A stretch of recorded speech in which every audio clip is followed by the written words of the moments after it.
Another shitty dad move by me this morning. Ryan, we're podcasting right now. I know. A shitty dad move by you. Also, just to preface things, I can't. This winter has been crushing my nose and my sinuses. Me too. All week. Last week, I couldn't hear a fucking thing. You couldn't hear a thing? Nothing. My ears were plugged. My nose was draining. My head felt like it was going to pop. Now everything's good except the nose is dripping. You in the same boat? Dude, my ears have been plugged since February of 22. Yeah, dude, which sucks. You're coming on. No, February 2023. It's not 24. You're coming on a full 12 months of not being able to hear. I know. I got ENT appointment coming up, and it's I scheduled in October. They couldn't get me in until February. Oh yeah, the sweetest feeling. You can't tell me that there's that many people with ears, nose, and throats issues, and with the amount of doctors that they're booked out for months in advance. Dermatologists are the same way. Dude, why is that? Right. Apparently, there are people with those issues because there's only 3 people in this room, and 2 of them have had ear problems. That is in the true. Last week. That's a 66.6 repeating of course percentage. Mm-hmm. So my energy levels have been down, and you guys know that's Not unlike good. me. But I'm trying. I really, and then also to get home. I'm a single dad. Yesterday, today, and tomorrow. So, and I pride myself on putting the phone down and being as energetic as possible with my little 1.5. No. When you're single dad, this is your chance to be like, all right, buddy, what do you want to watch? Rated R? No, he doesn't watch TV either. Yeah, well, I'm also proud of myself on not having an iPad kid for at least for some time. This is your chance to do some real father-son bonding. Well, he's only 1.5. Get him a nudie mag. Right. Watch Silence of the Lambs. Yeah. We did watch NFL football last night. Hell yeah. He'll look at it and then he'll look down and he's into trucks now and shit. So, also put on some drag racing. Also, may I add, drag racing would be a good one because vroom, vroom, that's the sound. I watched. Oh, that one. Yeah. I watched PBR. No, not that kind of drag. RuPaul. You don't make them race in heels. Oh yeah, no, not that type of drag racing shit. No, we'll avoid that. I put on some professional bull riding the other day, and my youngest fucking loved it. That's a good one. I've considered. Well, I have a 90-pound golden doodle, and I have put my son on her before. To no saddle, just straight bareback. That's the way to start them. But you guys ever heard of I think what's it called? Mutton? Is it called sheep? Yeah, so mutton busting. Yeah, mutton bust. So these little kids all just ride sheep, like as if they're in a rodeo, just toned down a little bit. So I don't. Do they shock the nuts of the sheep? How do they get them to go wild? I mean, I think the sheep, like the bulls and Broncos, just don't like being ridden. Sure, that makes sense. Unless they're in heat. Then I'm sure it's just it's a natural phenomenon that goes on. Yeah, with all that wool, they must always be warm. Yeah, they don't want to get any more warm. Yeah, so essentially sheep are always in heat because they have so much wool on them. Well, until they get sheared. That's true. Then they're not in heat anymore. Sorry, one more point. So I got my when he turned 1, I got my kid a set of the plastic golf clubs. It just had like 4 little plastic clubs. I saw those. I was at your house the other day. And that is his favorite toy. Yeah. And it's been his favorite toy since we brought him out probably 9-10 months ago. Or sorry, no, like 6-7 months ago. And they're like Fisher Price stuff? Yep. Okay. Yep. So that's promising. Mm-hmm. Not that he's not going to make the tour or anything. Maybe he will. Yeah, you guys not with that attitude, Dad. Yeah, you got to start with the long game and then go to the short game. For sure. And I have a point on that. I'll bring it up later after Tyler's story about how Padraig Harrington had a phenomenal. Oh my God, it was so good at the end of the PNC Championship of like how to get your kid to love sports. Damn near teared up. How to get him to love golf, and it is phenomenal. But Tyler, first, you go ahead. Let me recap quick how this podcast started. Hey, I have a story. Ryan, shut the fuck up and let me tell you my stories. I got to get all my talking done right away. And then now you have the floor. No, I mean, it really wasn't that important of a story. I was just trying to get into the episode somehow, but you did well. I had to drop some shit off at Miles' house this morning for a video shoot. And I roll up really quick, kid in the back seat. Knew it. I knew he was in there. I was just going to run in, drop my stuff off quick, and naturally, I show up to a shoot. I'm going to get talked to real quick. And I got talked to just a little too long. I was like, I need to leave. My kid is in the car. I go out. And he's like, he barely can talk. He's like, Dad left me. And I was like, God damn it, dude. No. Just crushing. Which one? The older, the youngest. The older one can talk just fine, dude. Sure, yeah.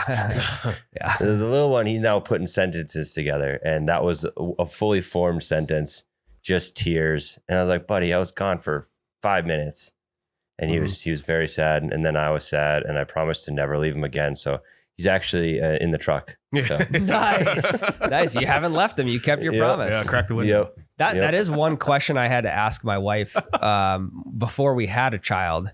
Is like, so I'm assuming, but I don't know, which is why I'm gonna ask the question. Do I if I have to run in somewhere real quick, do I bring them with me? And then she's like, yeah. It's like, oh, okay. Hey, I'm brand new at this thing. I've never taken care of a child in my entire life. See, it's case by case. Like I'm at my friend and boss's house in a neighborhood. For sure. I'm still a little paranoid, so I leave the truck running, but I take the fob off. So I lock it every time I leave him somewhere. I'm not going to leave him in a running car. For sure. But like the gas station, I'll bring him in. Yeah. Well, I also he likes to just look at shit too. Yeah. Like we went to the grocery store yesterday and he was just like looking all around. We needed bananas. So I got a cluster of bananas and I just gave it to him and he was fucking playing with them all the time. So bananas. Yeah, that's what's going on in my life right now. One thing quick, Ryan, that we haven't done in, I think, weeks. Welcome back to the podcast, episode 168. Insert title music here. Let's go. They piped that the wrong way. I'll call the clubhouse. We'll book another 18 for tomorrow. Okay, they cheated on that. They fluffed their balls. Yeah, no better time for the breakfast ball than now. And we're back. Yeah. Wow, we haven't done the title music. No. I mean, it's always been at the end of the podcast, like an outro these days. Because I edited the podcast last week.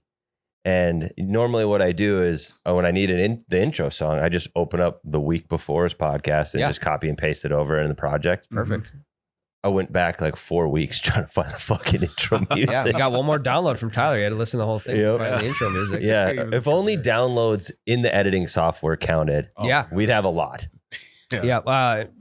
Skeleton crew today. We got Jared at the producer stand. Jared getting comfy, dude. Yeah. Any 18 Birdies followers? Actually, funny that you bring that up.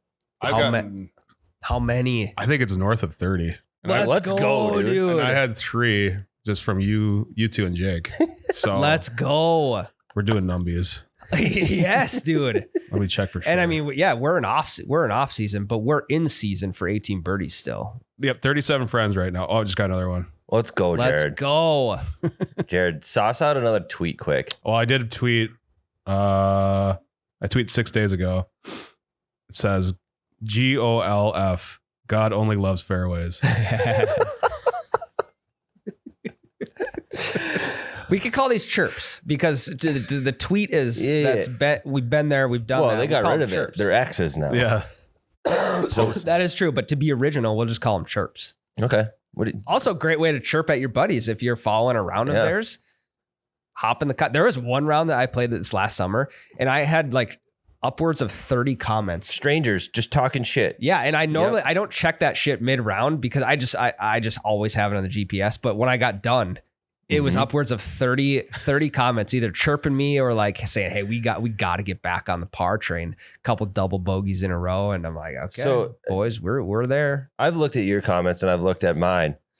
I get chirped more when I play good because the guys that's weird. All of our listeners that follow us on 18 Birdies are like, "You're lying. You didn't get 2 birdies in a row. Scramble. You're a liar." And I was like, "No, it's just let me have my one good round, guys." Yeah. And then does that get in your head or no? No, because it's really tough to look at the comments without fucking up the GPS. So again, I don't look at them till after. Yep. Sure. But like there are people that I can follow along in their comments. They're like, "Hey, too many pars on this scorecard. You need to start getting doubles." And then I'll get a couple doubles. Juju. And they'll be like, "All right, we're back on track." I'm like, well, you're supposed to be rooting for me here. Right. It is a fun game to play when you can chirp your buddies from afar. I wish 18 Birdies, if you got our ear, I wish it was easier to see people commenting on your rounds mid-round. It is kind of a pain in the ass to get out of the GPS into the comments and back into the GPS without screwing something up. So if R&D department, maybe work on that a little bit. It could be kind of like if you guys watch a TikTok live, the comments pop up from the bottom. It could be something of that sort to where they start stacking on the bottom, and you can either turn them off or turn them or keep them on. Yeah, or even just like a little widget underneath, like there's the wind direction button, right? Right underneath that is the comments. Just have that there. I don't know. Yeah, I'll be honest. I'm not using wind. I rarely take wind into consideration, which is probably why I'm so bad. I mean, another maybe R&D question for you, 18 birdies. If I'm outside, I'm just going to check the wind from being outside, not on my app. Yeah. I mean, there's nothing better than, and it's always in the worst place too. Like when you check the wind, you're always trying to pick a like little glob of grass from a tee box or like from a green or like from the first cut of the fairway. And there are times where it looks like I just took a pinch of sand because the grass is so short. I don't want to like fucking, dig a hole down in there to throw it up, check the wind. Yeah. But yeah, I mean, to be able to grab a nice little clump of grass, toss it up and be like, all right, we got to play this one a little bit right to left today. I like to check the wind on a golf course by taking a piss and just going in a circle till it blows back onto my shins. Yeah, that's a good idea. Yeah, that's the new 360 degree rule. Yeah. Is in the best way to check the wind is to just whip your. It's like I'm helicoptering, but I'm not just helicoptering my dig. I just I spin in a circle, and then when the piss hits my shins, I know that the wind's coming from that way. Yes, correct. And it's usually in the middle of the tee box, so that you know exactly what it's got to be even. You can't do it in a clump of trees because the wind's going to be blocked. You walk back to the clubhouse after 18, you're like, you're just soaked. Like, how's a hell of a round today? The wind was swirling. I couldn't figure out where it was coming from. I should have checked 18 birdies. I'm just covered. I will say though, like at the age that we're at now, you could ask me what the 15-day forecast is, and I'll probably be able to rattle off all 15 days. See, I'm with you. It's this weird thing where like maybe I need something to look forward to. It's like, hey, it's 0 degrees out today, just hypothetically, and I need to know if we're going to get up into the 20s or 30s in the next couple weeks. So I'm in my phase right now where I have every year this happens. I have no clue what the weather's going to be. Because I'm so religious about it all summer because I'm golfing. I want to go to the farm. I want to go to the lake. And then in the fall, I need to know where the wind's from. If I want to go hunting, I want to know what the weather is. I got to check the pressure systems. Yep. And then all that ends.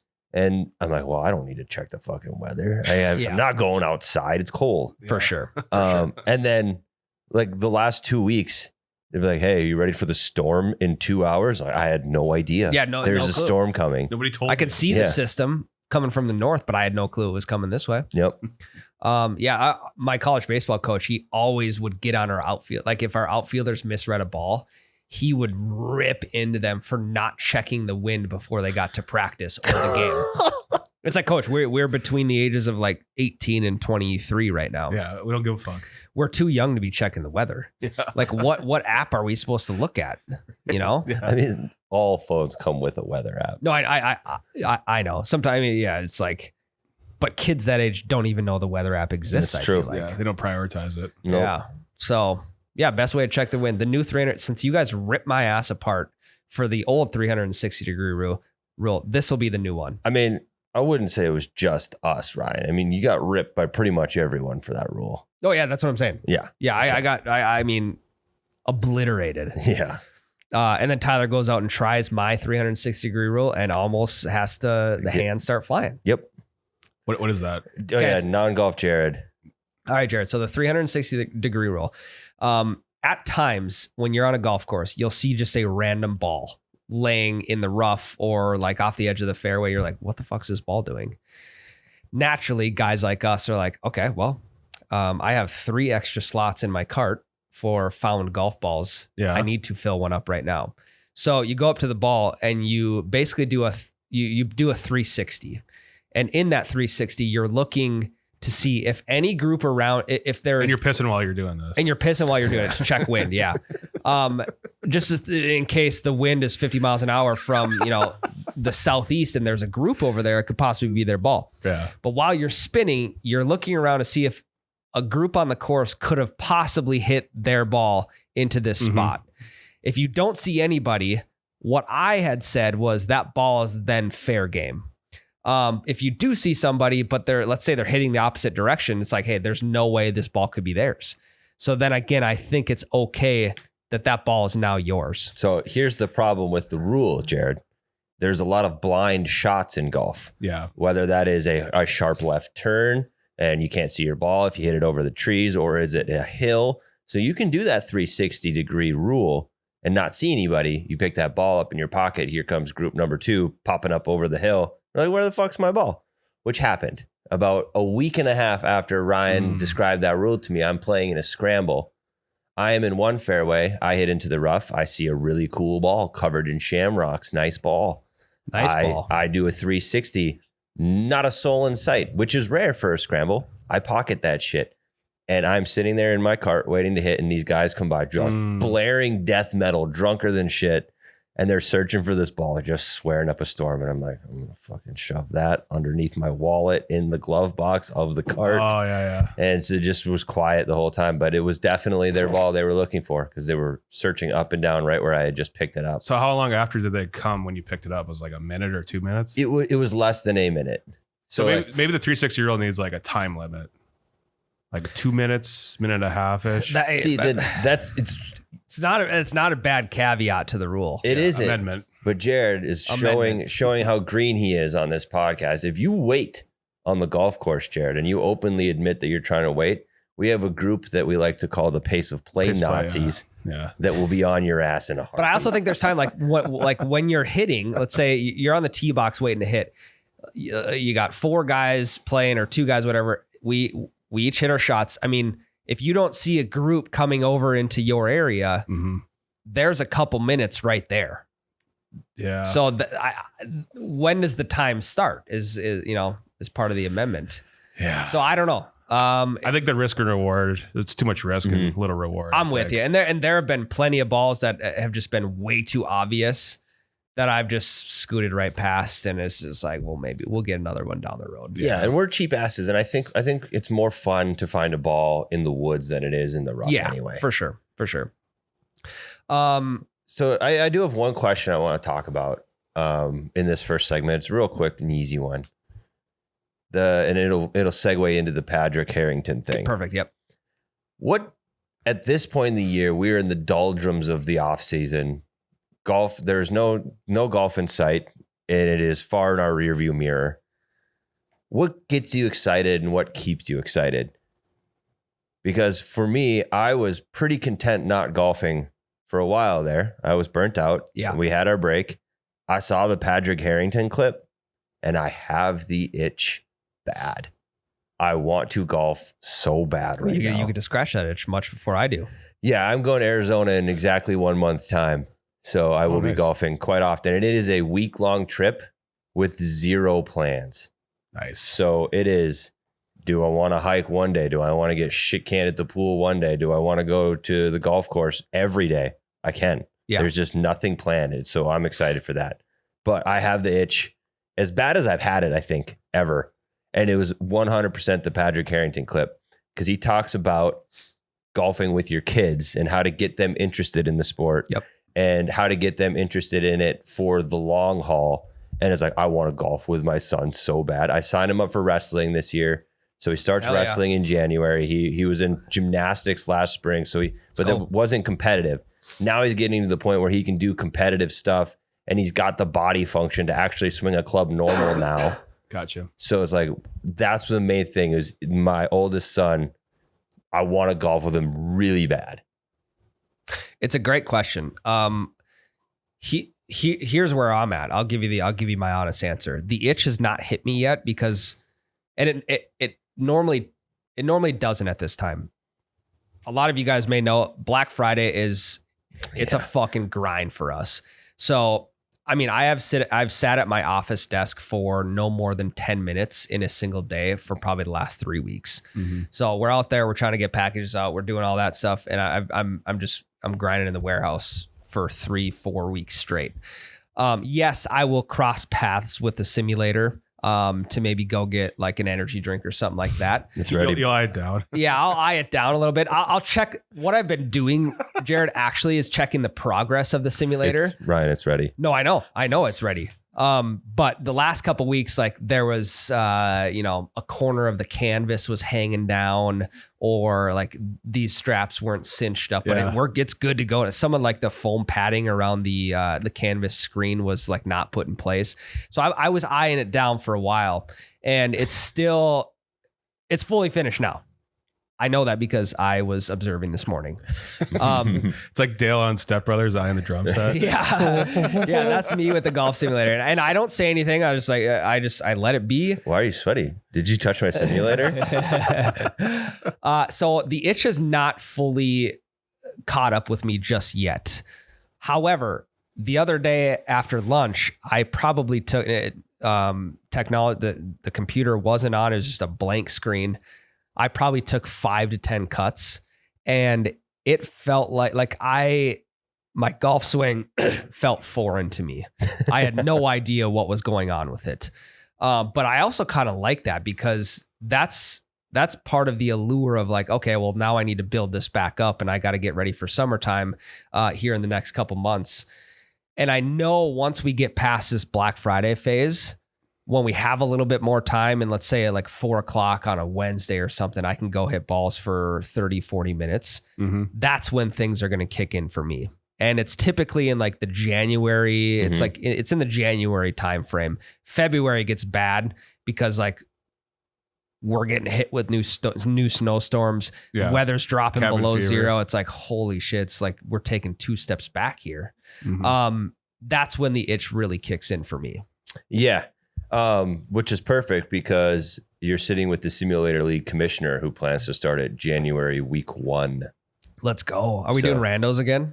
I'm thinking so. I'm thinking randos, or I'm going to personally pair people via vibes. Really? There's just one of two options, because we have now grown as a company, and it is good to intermingle, but like, what if I put somebody that's never even talked to somebody, another person together, like, in the random? That might be good though. You're right. It is for camaraderie. I mean, random is the fairest and most just straightforward way to do it. Yeah. So I probably will do that. But I might also have some executive decision making where, like, if a random pairing comes out, like, just no, you can't be together. Yeah. Me and Miles, that was like, No, that was fine. it was obvious we were going to win though. The handicap, though. I mean, That's true. you guys- That's true. There are a couple. You guys didn't lose a week. Yeah, you guys didn't run away with it. No, for sure. Except the championship, I think we won by like fucking 9 strokes. or Yeah, something. because there was a huge upset in the semis. Yes. So a team that won in the semis that absolutely should not have. And so you guys beat the shit out of them. Yeah. I think a good gauge for me too is when the Super Bowl is over. So football season's finished up, and there's really nothing going on in like the latter half of February. It's like, well, okay, well, now what do I do? All right, well, I know the Masters is coming up in like two months. It's usually in April, I believe. Something like that. Yeah. Mid-April. Springtime. Yeah, it's It's was when the Thanksgiving weekend. azaleas bloom. Azaleas? Azaleas, yeah. Yeah. So Big once the azaleas. Super Bowl is over, then I can start watching. I'll start watching golf on Saturday and Sunday. No more college football, no more NFL, and I'm locked into a tournament on a Saturday, Sunday. Mm-hmm. So it hasn't hit me yet, but I know it will. It always does. Also, just like heading over to, I haven't been to Sweet Shots in a couple months. If there's a random night in the winter I go to Sweet Shots, I'm like, fuck, I have to start hitting balls again, because it either went really good and I'm like, I gotta keep doing this, or it goes really bad and it's I gotta keep doing this. So there's no middle ground for me. Yeah, and I think the PNC is kind of a good benchmark of like, that's when I start to get interested again, because the tournaments before the PNC are, I mean, they're pretty boring. For sure. To be honest. I mean, yeah, and it's not a secret. Yeah. And then this one gets me going. I like it. It's a different format. We've talked about it 100 times, that when the PGA mixes up the format of the tournament, all of a sudden I'm interested again. Yeah. And so the format's cool, one, because it's pairs. And then it's even cooler because it's father-son pairs or mother-son pairs, or what it's older member of family, younger member of family. And I think it's really cool. But I've no offense to the people that won, but I have absolutely no clue who you are. Bernard Langer. Lucas has talked about him. He's talked about like, I don't know. Jim from Sweet Shots has told me a story about when he met Bernard Langer or something like that. So that's actually the only background that I had of him. And I'm sure he told me that story. And Bernard, again, I apologize. I have no clue who you are. So that story probably went in this year and out the other. And I've never fucking heard of you. I actually think, I think the consensus of the story was that Bernard Langer for the longest time was using a chess putter, but it wasn't considered a chess, like it was legal and it wasn't considered a chess putter, but there was a lot of controversy on like, this is absolutely a chess putter. He's just not using it the correct, like you normally So like would. This weekend? No, this is way back. This was years ago. If people are going to try and drum up controversy about the father-son tournament, they can go take a hike. Yeah. And apparently this is the 5th year that he's won the PNC. Good for them. Like back in late 90s, 2000s, he had 4 victories. So he has a really good dad at golf, and now he has a good son at golf. Correct. Well, no, Or daughter. I don't know who he was paired with way back when, but I would assume his son is like 20 some years old now. So I think his so son he probably played with his dad back in the day and won, and now Probably. plays with his kid. probably. Good genetics. Good genetics. A lot of father-son pairings though. You got Team Daly, you got Team Woods, Team Thomas. Team Thomas. I have the top 5 right here. So Bernard Langer and his son, they finished first, 25 under. David Duval. Another person I V- don't know. Yeah, he's an HOFer, I feel like. Okay. Vijay Singh Yeah, I know him. tried to go back to back, finished 3rd this last weekend. Team Goosen. Nope. No. Team Lehman. Oh yeah. Cragans, course designer. He finished. He was at the top of the T5, and T5 was Lehman, Sink, Daly, Woods, Kuchar. They all finished 19 under. Those are all names I know. So just the top 4. Nah. Yeah. So Tiger and Charlie, they finished 19 under. They went 11 under on the last day. Yeah. Big So- last day. Huge turn for those guys. And Charlie now has a personality to him. Yep. Whereas previous years, he was a young kid who like maybe didn't know how to like converse with older people or just kind of like felt awkward around older people. But now he's like, I mean, remember though, his first year, he was like talking shit to Justin Thomas. He left him a note in the bunker and stuff. yeah, they're boys. They're boys. But now you see him like really getting fired up and he's making some clutch shots. There was, Okay, we need to talk about the total performance enhancing drug that is puberty. it's a 2 years ago, that kid was 3 feet tall, weighed 90 pounds. Not even. He probably weighed 80 pounds. Yep. He's fucking 6'5" and jacked now. maybe not 6'5", maybe like 5'8". 24 5'7". months later, you could not tell me they're the same person side by side without a 10-year age It is gap. crazy.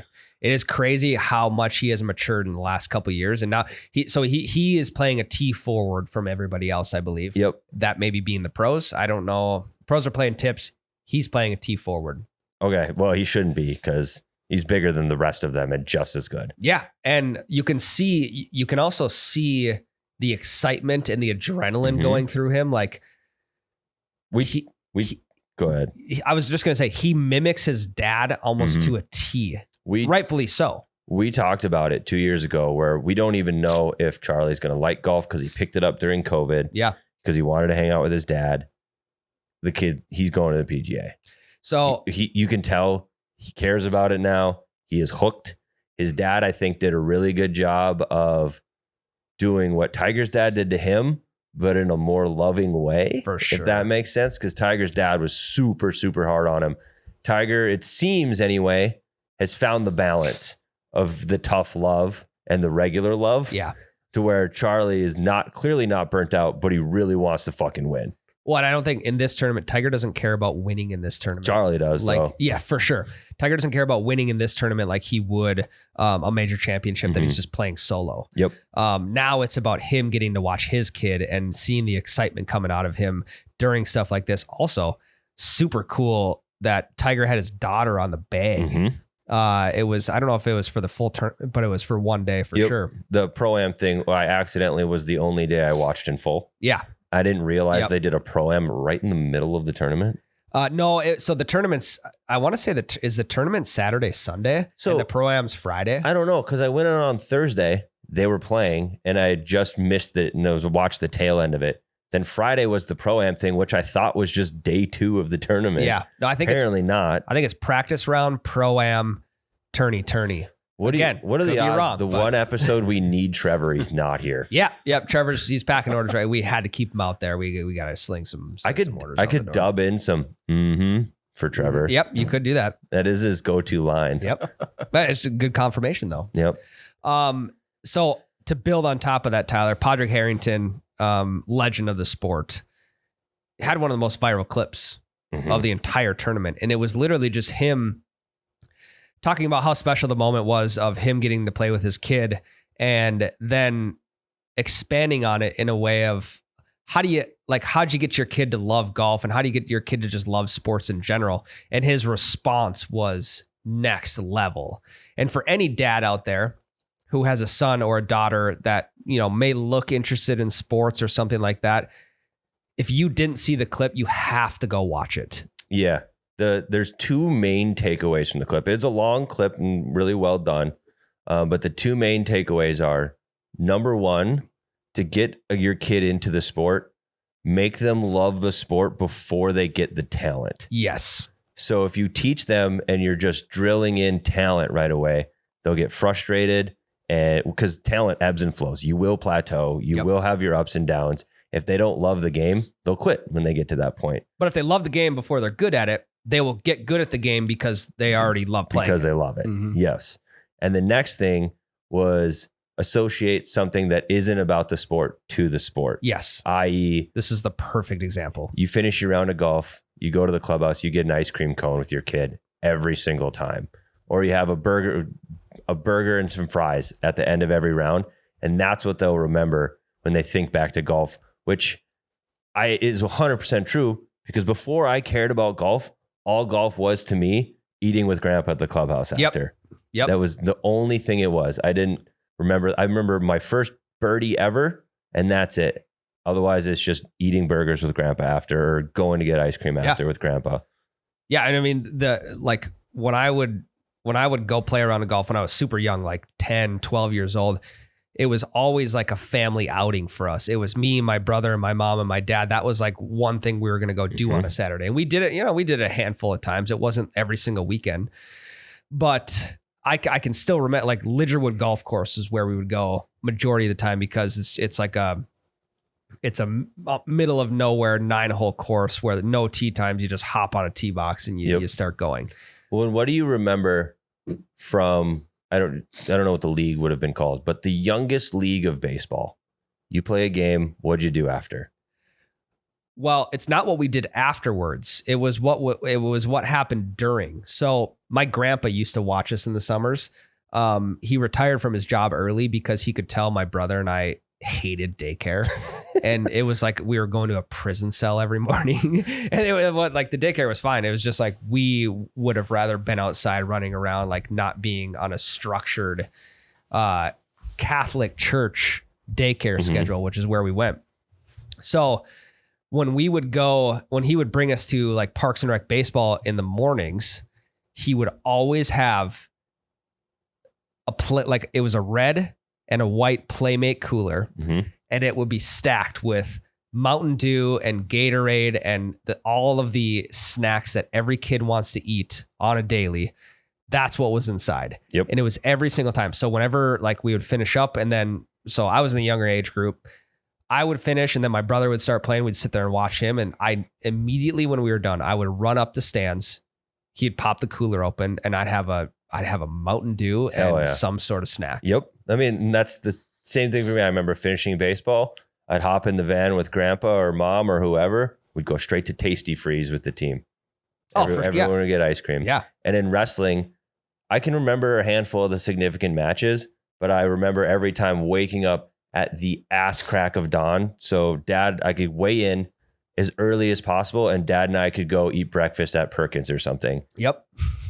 And for me, like using baseball as an example again, my mom and dad would always play catch with me, but my dad played baseball maybe through high school, and that was it. He didn't really talk about it much. My mom played softball, I think, when she was younger. Mom, you'll probably correct me on this later, but it's not like they weren't like you have to get a college baseball scholarship. You have to be playing baseball every summer. It's like, no, I just like Parks and Rec. We'd go get a Mountain Dew up in the stands, and I just wanted to keep playing baseball. So it was never you have to be the best. It was just like, hey, if you enjoy doing this, keep doing it. And that's I think that's why I was able to go past the high school level, because I just loved playing the game. Yep. No, I 100% agree. So basically the message here is, if you have children, add a ritual to it that is not golf related, and it will become golf related. And that's what they'll remember. And that's the good thing to remember. Yeah. Pump it with sugar and salt. Yes. Okay. Yep. After I watched it last night. After I watched it, I so badly wanted to go to a clubhouse with he's 1.5 and he's sleeping at 7. I'm like, I so bad. And I pick him up from daycare at 5:30. So there's like a small window. Yeah. I so badly wanted to grab him out of his crib. Like, we're going to the clubhouse and we're going to have a freaking burger and fries. You want to go get a beer at the clubhouse, buddy? Well, think about this. And I thought about this while you were in the middle of your baseball thing. It's the same shit for us as adults. What do we talk about more than we do the actual golf? Getting hammered with our friends. Yep. Yeah. I've talked about at league, getting the burgers and beers after league more than I've talked about how we did in league. Like it's weird that all these things that we love about sports really have nothing to do with the sport. Mm-hmm. That's a great point. Because I can nail down the times that I get frustrated with the game of golf are the times that I am playing competitively against somebody, like against a buddy for money or what have you, or we're playing in Pine to Palm, or it's the uber competitive rounds that I have the least amount of fun with. That I told you guys the Grandpa Dave bathroom story at the Pine to Palm, right? You might have, but refresh my memory. I don't know if I told it on the podcast, but see, this is a perfect example. I remember the really bad holes of the Pine to Palm, and then I really don't remember a lot of significant shots. Yeah. But I remember with vivid memory having to go to the bathroom in the middle. I think we were just caddying for you at this point because I was eliminated. Okay. And we roll up. It's a regular toilet and a urinal right next to each other, no divider. So I'm like, oh, I'm hopping in. I'm already at the door, Grandpa. And Grandpa just decided to come in with me anyway. Hell yeah. And which is fine. We're dudes. You can pee next to each other. It's not a big deal.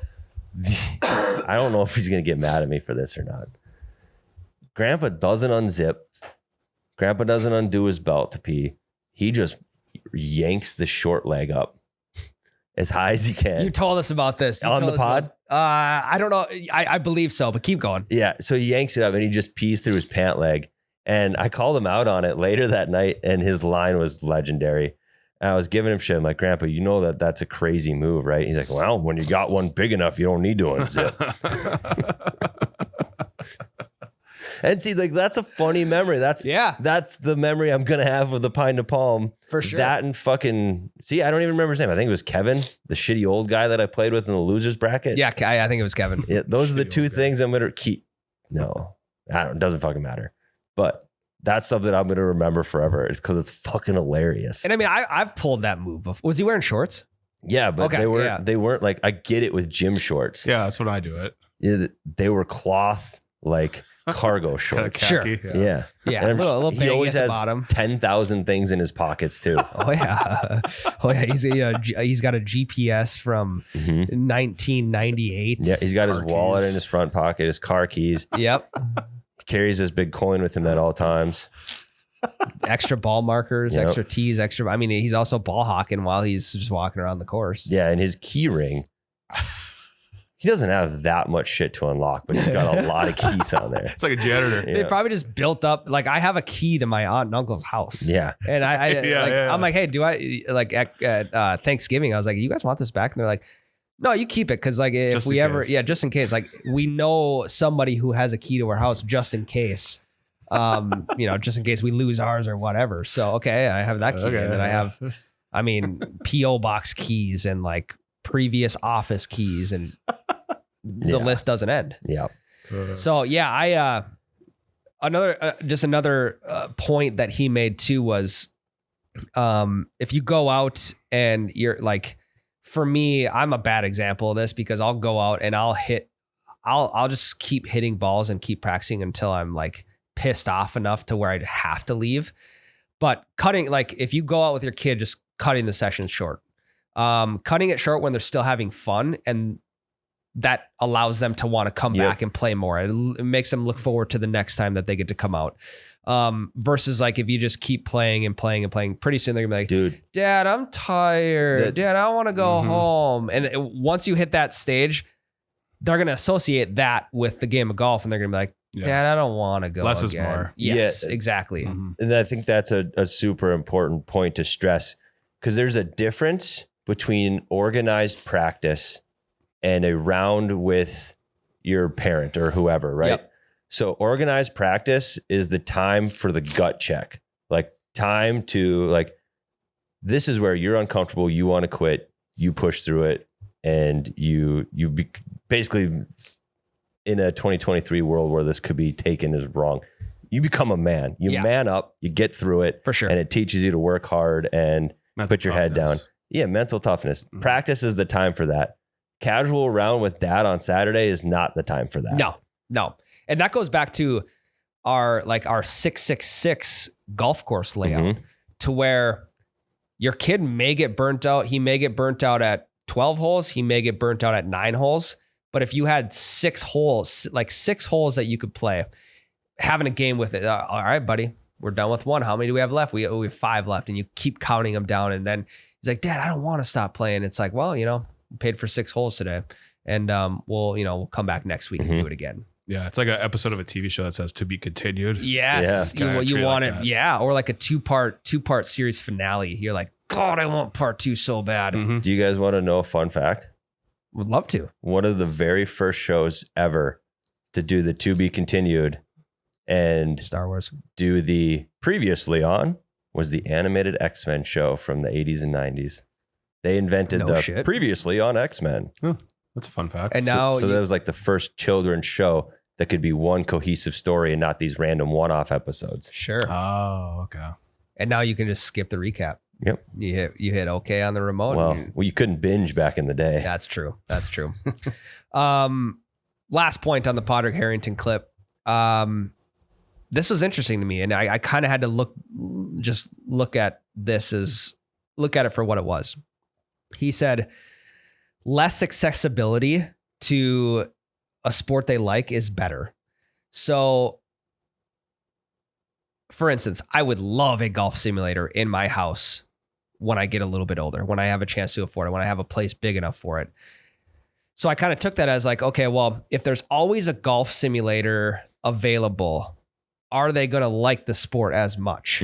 If there's always a wrestling mat in the basement available, are they going to like wrestling as much? Because they can do it whenever they want. If it's less accessible, if you need an hour to 2 hours pushed aside to drive to the course, to, book the tee time, to get in the car, to do all that, it can be a little bit of work with a young kid. But also like it makes them look forward to it much more because they can't just go out into the garage and hit balls, and they can't just go out into the basement onto the wrestling mat. So his thing was like, the less accessible something is, the more they're going to enjoy it, because, it's kind of like for us with the simulator. It's like, well, we have a simulator, we can hit whenever we want. So, a little bit spoiled, a little bit spoiled on it. So I thought that was interesting too. Okay. And it made me think like, I'm still getting a fucking golf simulator, but at the same time, like, do I need that? Well, when you were younger, you probably didn't have access like that. Correct. Right. So. Yeah. But also, kids who have access to basketball hoops, like kids who are always playing basketball in the driveway, I feel like tend to like basketball more. Yeah. See, because they can practice it on their own. Maybe the one point I disagree with. I would agree. I would agree. Like the wrestlers I know that had a mat at their house are like coaches now. Like they loved it so much they made it their career. Yeah, for sure. So that's maybe the one Padraig point that I disagree with. It's very 50-50. Yeah. Yeah. Yep. And I know I said at the beginning there's 2 takeaways. I have one more. This is just such a great. I recommend everyone go watch it, and it translates to everything, every sport, not just golf. But the other one is he did mention, don't bring your kids to nice courses. You need to take them to the local dog track and make them fall in love with the game somewhere shitty. Like in more eloquent terms than that, he said, don't bring them to snobby country clubs. I think he did say snobby country clubs verbatim. Mm-hmm. But he said, don't bring them there. Don't bring them to super nice courses. Take them to your local muni and let them hit balls. See, and the Lidgerwood Golf Course. I think it might be called Lidgerwood Country Club. Country meaning because it's actually in the country. It's in a cornfield. And it is carpet from the 1980s and like an old ass cooler with like cans of pop in it. Yeah. That's also kind of interesting too. And it makes me, so the school district that we will go to, if my son does decide to play golf, will be playing at arguably the nicest course and a country club, a private country club for his practice. No shit. That's where they practice? Yep. That's like 40 minutes away. No. So Miles's club. So from my new spot to the country club. I suppose they're both south. It's like a 6 to 8 minute straight shot right over to interstate. You cross the interstate and you're there. Big miss not practicing at Leonard. I know. And that's probably the spot that we're going to go to when he's younger. And that's pretty accessible. I mean, it's accessible 12 months out of the year, possibly. They should get a simulator at Leonard. I think I would. The vibe of that simulator would be unbelievable. It would be unmatched. They have the room for it, but they use that room for weddings and stuff. So they also have auctions there. A buddy of mine who's an auctioneer.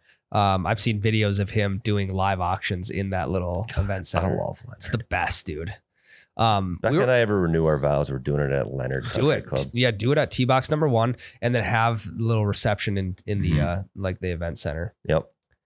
I have one simulator topic I want to talk about next segment. Yes. For now, we'll take a break. We'll come right back. And Tyler, I want to talk about golf, how Golf Zone is taking over the entire world. Good, because I don't know what that is. All right, Tyler. I was doing my my morning ritual, my Golf Digest deep dive. And on the shitter. No, it's not on the shitter. Actually, it was on the couch. Okay. It was on the couch. I had post daycare drop off. Gotcha. Get home, decompress a little bit before we go home after daycare drop off. Yeah, I drop them off at like 7:30. I go home for I either go for a walk with my dog or I just sit on the couch. Nice. It's relaxing. Good. Dads need alone time. We never get it ever. Yep. So they were talking about the Golf Zone experience. Now, you've never heard of Golf Zone, have you? I have not. But if I had to guess, Golf Zone is probably some sort of club fitting / simulator / driving range type thing. You're about 33% right. Okay, so I hit one of those 3 things I said. So it's a new simulator. It's new simulator location. It was originated in South Korea. Okay, they have 6,000 locations in South Korea, which is not that big of a country. So if you look at, just how big South Korea is and having 6,000 locations, this is where this thing started, and this is where it's starting to blow up at. Okay, hold on. It's GOLFZON. Golf Zone. And I know that you've seen the simulator technology. You just probably haven't put 2 and 2 together. So what Golf Zone is doing with their simulators now is the platform you are hitting off of will maneuver itself to mimic the actual lie of your ball on the course that you're playing. We already did this. They ripped us off 6,000 times. Yeah, we did it. The most realistic simulator video. Also, if my math is correct, South Korea is 38,691 square miles. You divide that by 6,000, right? That is 6.4 golf zones per square mile. No shit. That seems like a lot. That's what you would do for the math, right? I'm not a math guy. I'm the wrong one to ask. You would divide the square miles by the number of golf zones. Founded in South Korea, Golf Zone boasts that it is the most popular simulator brand in the world with 6,200 locations. Oh, fuck me. 6,200 locations in 62 countries. Okay, that makes more sense because they're not having 6 per square mile. Sorry. So what I took from that is they did have a statement of like, for how small South Korea is, they have a lot of golf zones, and it is a place where you can golf a lot of the year. So like they're reinventing the simulator experience with the way that the hitting, like your hitting platform can maneuver uphill, downhill, side lie, whatever that may be.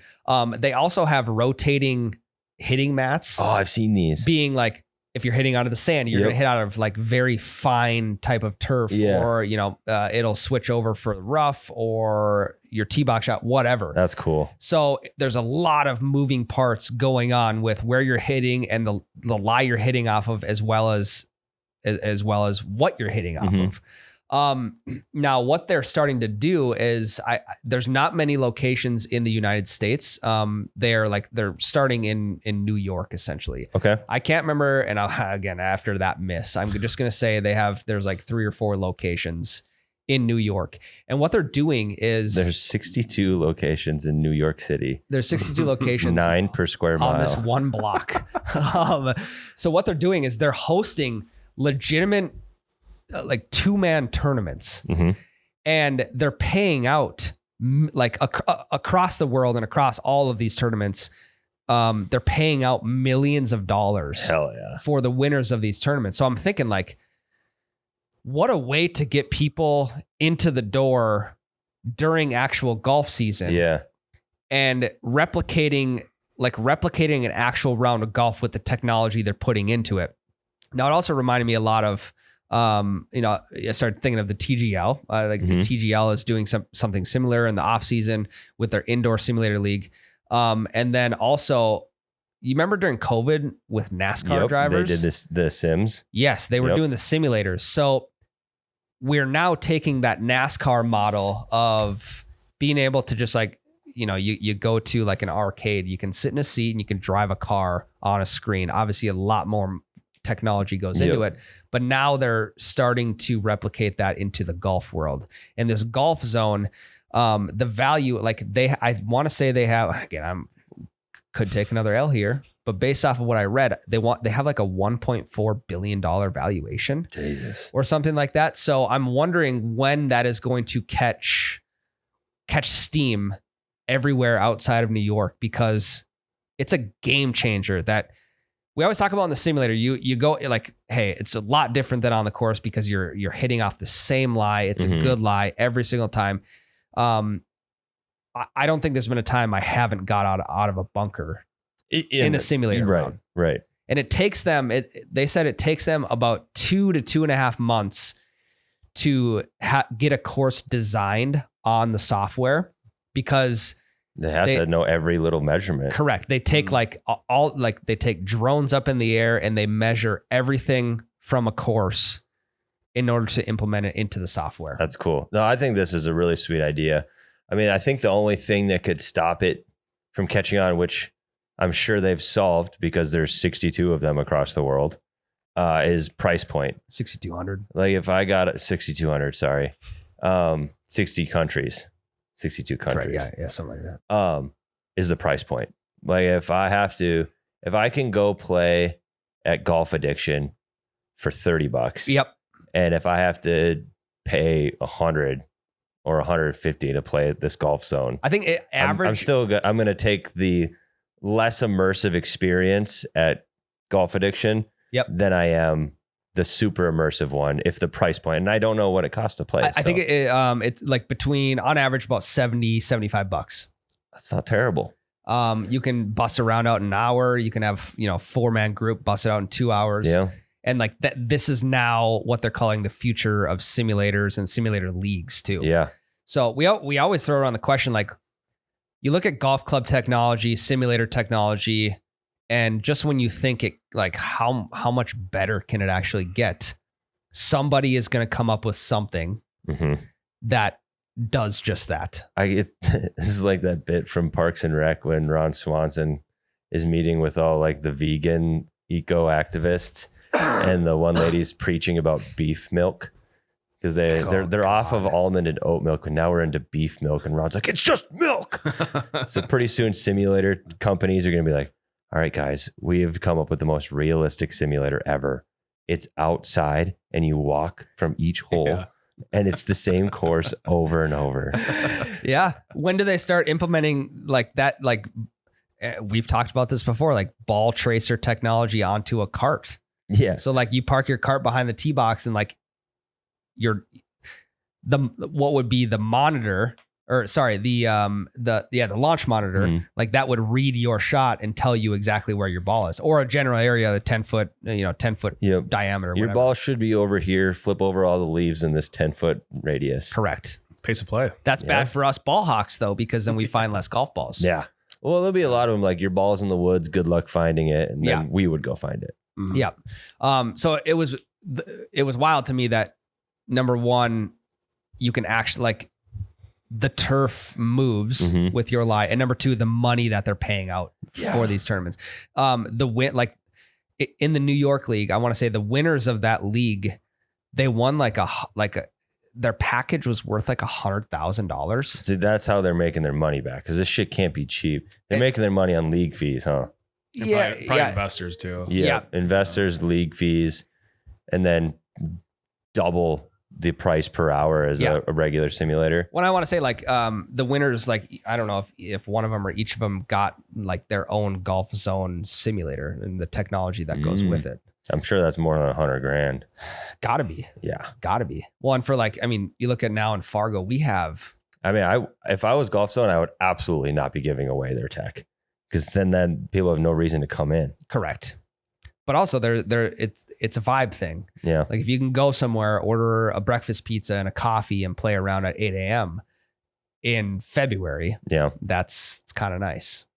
Yeah. No, I think it's very cool. And I think it's going to be a hot fucking minute before Fargo gets one. For sure.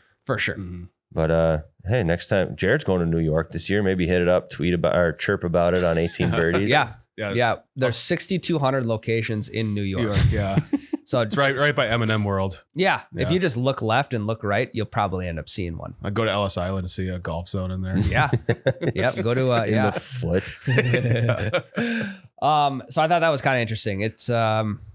It's probably the future. Yeah. And I so badly want to know what the future of golf club technology is. I don't know yet. Yeah. We'll get there. And I'm not going to know until somebody else knows and writes an article about it. And you read it on your couch. Yes. That's how most things go. All right, Tyler. So we are on, I believe we're on number 6 of our list, our top 10 list of craziest golf courses that we have found, that we have done some research on in the world. Number 6 for us today is a little thing they like to call fins and pins. Fins and pins. Carbrook Golf Club in Queensland, Australia. Bull sharks in the water hazards. And when I say bull sharks, Tyler, they're saying they're the most aggressive shark species out there. This is Australia. This is on Australia. Checks out. I mean, these guys, they're probably surfing. They're probably surfing on the water hazards too. They probably are. And they're probably just chill with these bull sharks. I guarantee the Australians are like, oh, there's a fucking bull shark. That's British as shit. Yeah. Oh no, our bull shark. Jesus Christ. I'm terrible at accents, but I think it makes it better. But imagine the ball grabber market in Australia, especially around this course, has got to be massive, because if you're sticking that ball grabber into a water hazard, trying to get the only Pro V1 that you would ever like put in your bag, a bull shark coming up and snatching that from your hand, it's kind of like, God, what movie is that to where, oh, it's Sandlot. Don't they try and use this? They use that like long, big contraption to try and like, erector set. They do the erector set is the remote control one that shoots it out, and then the long one that they put like the catcher's mitt on the end, Yes. is a vacuum cleaner. Mhm. Okay, so it's something like That's that. what it And was. and when the dog, what's the dog's name again? So the dog's real name is Hercules, but they call Okay. it the Beast. The The Beast. Yeah. I'm a big Sandlot guy. when he eats that thing up, throws it over, and it's just mangled in Mhm. pieces. That is what your ball grabber may look like in the water hazards. Okay, so I don't want to knock your course because I do think it's pretty wild that there are bull sharks in the water hazards. But is that scarier than an alligator? I mean, as long as you don't go in the water, you're chill. Yeah. That is true. Or a lion from last And week. I just think Yeah. yeah. I mean, I think it's the That's exotic nature of a shark. Because like, there's gators at a lot of courses. Yes. There's not sharks at many courses. It's probably the only one where there's a shark in the water. Probably. That's actually that's a good point. So Because, because alligators they can be on land as well. Yeah, and they'll run after your ass if you get too close. Like I saw an alligator in Myrtle Beach. Yeah. I shit my pants. It was nowhere near me. Yep. That's a really good point. I think it's just the allure of The a shark novelty. in a water Yeah. hazard. Yeah. And it's like when you were Freaking sharks with freaking laser beams on their heads. You know, if they had Austin lasers, Powers. Yeah. if they had lasers, much more scary. Yeah, way scary. If that bull shark could laser you, Much more scary. I wonder if they like you guys have heard of the buckle challenge. So if you guys, if anyone listening, if you're not familiar with the buckle, it's a retail store where they sell like the sequin jeans. They call them Miss Me's or like rock revivals. Yep. They, I think we talked about this on YBR. Our YBR folks know this. Yeah. And like if you've ever owned an Affliction or American Fighter shirt, odds are it Owned came many. from the buckle.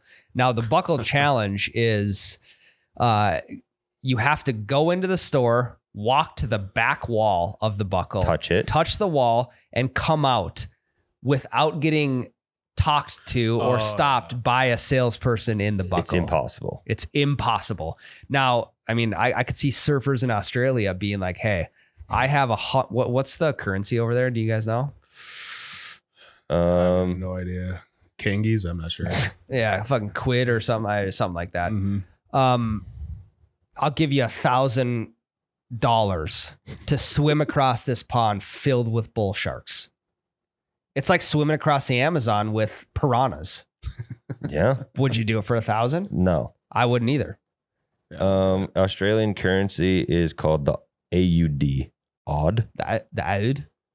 Well, that's the abbreviation, probably. It's just the Australian dollar. They call them dollars. Okay, yeah. So Oh, $1,000 swim Yep. across it. I mean, there's your Carbrook challenge right there. Yeah. I'm Except- probably not doing it. Except the buckle employees aren't trying to bite your leg off. That's true. That's true. I mean, it may feel like it when they start talking to you, but It's like if you were You're talking your ear off. if the buckle Yeah. employee Yeah, talks to you, you die. yes, correct. Then they're the same. So yeah, that's the, and they've obviously leaned into it. But that's the allure of this course. Yeah. I mean, if it's the one and only course on the planet you can play with bull sharks swimming around, that's pretty fucking sweet. Now it seems like, Like I got stoked in Idaho. We went to a course, Grandpa and I, that was all the water hazards were stocked with rainbow trout. that's sweet. I thought that was cool. Imagine, and you could like put the quarter in the machine and then feed the fish. Dude, when do they, sorry, go ahead. Imagine if it was sharks and then you just paid for like a slab of meat Yeah. and then you just watch the sharks go nuts. Yeah. They just get like expired steaks from the Walmart down the Yeah. road. They stock their vending machine every morning. So you can start throwing meat out. If that was- Sounds so bad. If we had sharks at Prairie Wood or at Osgood where I was attacked by the goose, I would have taken that goose and yeeted it into the pond. yeah, that Mhm. goose wouldn't have stood a chance against Mr. Bully. And then me and the sharks would have been homies. Yeah. Now, here's another question. We have snapping turtles. hmm Have you ever seen a snapping turtle bite something? Yes. I have Actually taken a stick and poked Yes. it at a snapping turtle and watched it bite the stick. So here again, we used to fish a lot when I was younger. We would be fishing for catfish on the river, but we would also throw out like a heavy. It looked like an ice fishing rod, which are probably 32 inches. Mhm. It was probably a 38-inch rod, super heavy, 50-pound test. we would put a piece of gold eye on it and we would throw it about 2 to 3 feet off the shore, and we would catch snapping turtles on this rod. You would see them like out in the river, like pop their head up and slowly start getting closer, and we'd catch these snapping turtles. How'd you get them off? That's a good question. My grandpa did all that. Okay. And again, this is one of the memories I have. There was one time where, so whenever we'd get a snapping turtle, he'd want to show us how hard it would bite. So he had the classic, like, I don't know if they're New Balances or the Nike Air Monarchs. He would just stick his shoe out in front of the snap. I don't know if he'd curl his toes, like he had to have. Or what, but those things can fucking bite. And I don't know if I'd rather like be forced to go into a body of water with bull sharks or with snapping turtles. Brian, you know exactly which body of water you would go into. Probably the snapping turtles. Yeah. You would lose some digits, but you're not going to get ripped apart by the most dangerous sea animal on the planet. Minus orcas, they're dicks. Now, if we're talking piranhas, or bull sharks, I'm going bull sharks for sure. That one's closer. Because I did see in a movie somewhere a long time ago, if you just punch a bull shark in the nose, it'll leave you alone. For sure, yeah. I don't know how much force I'm going to have behind my punch in the water. Right. You know how you get like a pedicure, and in some of the like water baths they have minnows. The minnows will just like you getting a lot of minnow pedicures. They're like, well, I've seen it on a movie one time. They'll just start to nibble on your toes, supposed to be relaxing or whatever. Yeah. Or if you're like in the lake, you just stand. Piranhas will do that for you. Yes, but they'll get all the dead skin off. Yeah, well, that's what I'm saying. It would be like the minnow pedicure, but you would down to the bone. Yeah, you would pick you'd pick your foot up and you would have no toes left. So I think like I'd rather take one bite to the foot versus like 10 bites at the same time. Yeah. Yeah. Because what piranha are you going to punch in the nose? You can't punch all of them. You can't. You can punch one bull shark though. Yep. Why do all these exotic courses, why do they all live nowhere near us? What kind of exotics do we have here in America? We have Tobacco Road. That's just a lot of sand. I have so many people. What if it was quicksand? So many. Then that'd be super exotic. You'd lose your ball in a heartbeat. That would be actually wild.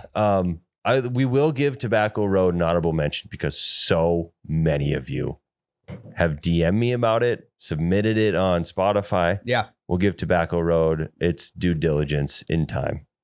Please stop sending me reels of Tobacco Road. We just have to go to Tobacco Road. Yeah. What if you could pick your own tobacco and like roll your own cigar? That'd kind of be fucking sweet. Yeah. During the round? Yeah. That's why they call it Tobacco Road. Our like exotic, like we have cornfields off the rough. What if they had a tobacco field off the rough at Tobacco Road? That'd be kind of cool.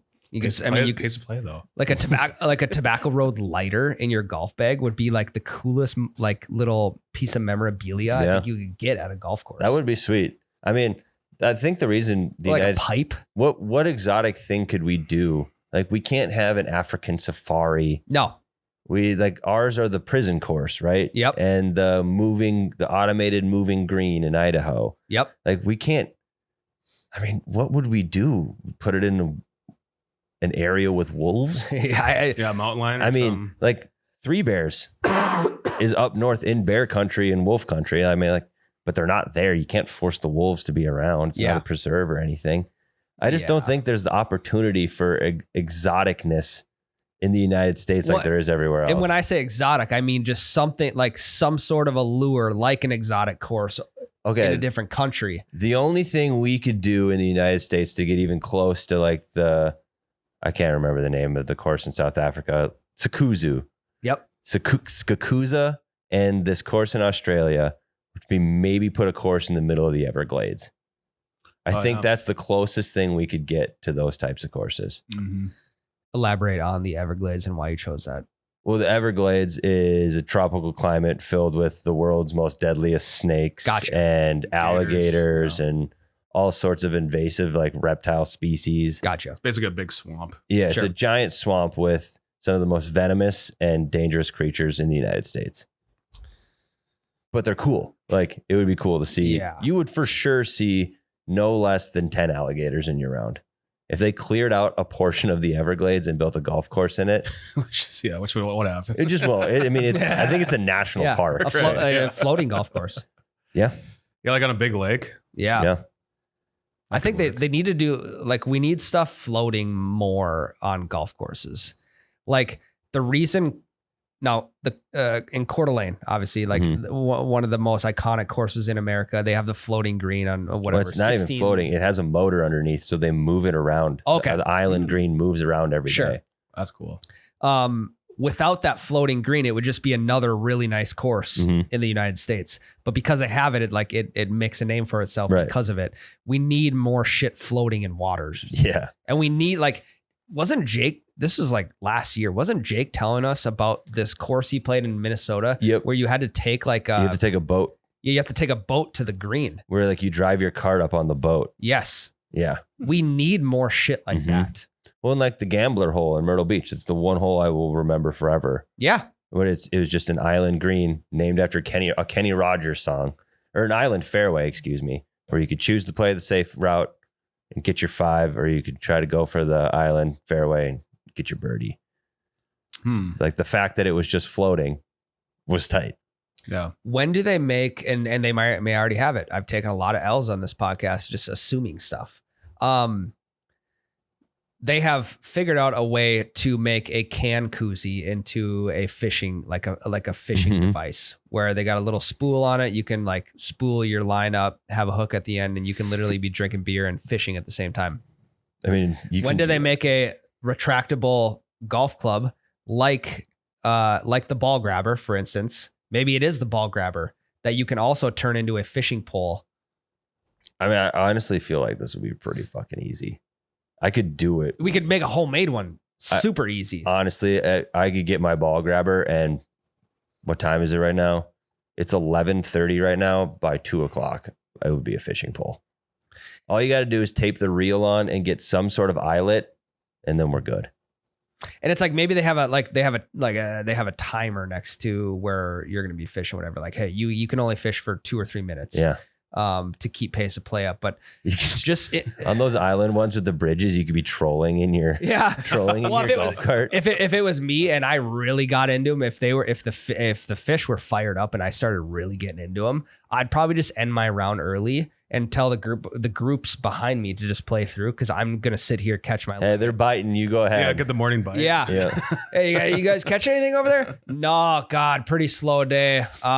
Decided to end the round early just because I didn't feel like golfing anymore. Meanwhile, my bucket is filled with 16-inch walleyes. Your golf cart doesn't have that basket on the back. It's a live well. Yeah. Shit like that, dude. The future.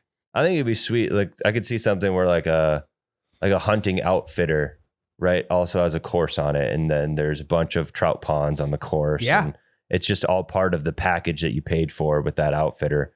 Like you're elk hunting in the morning, and then in the middle of the day you play 18 holes, and then in the evening you go back out on the course and fish, and then you eat your fish for supper, and then you wake up and hunt again. Like that's pretty dream vacation for myself. That's a full day. Yeah, that's enhancing the experience. Yeah, is what is what I feel like is going to happen down the road. Yep. Yeah, I think that's something to aspire to. Someone can take that idea. We won't TM it, because I don't want to run that 100%, hunting, fishing, golfing outfit. Well, we would promote it in a heartbeat. We will be your first influencers for sure. That would be sick. That actually gets me jacked up.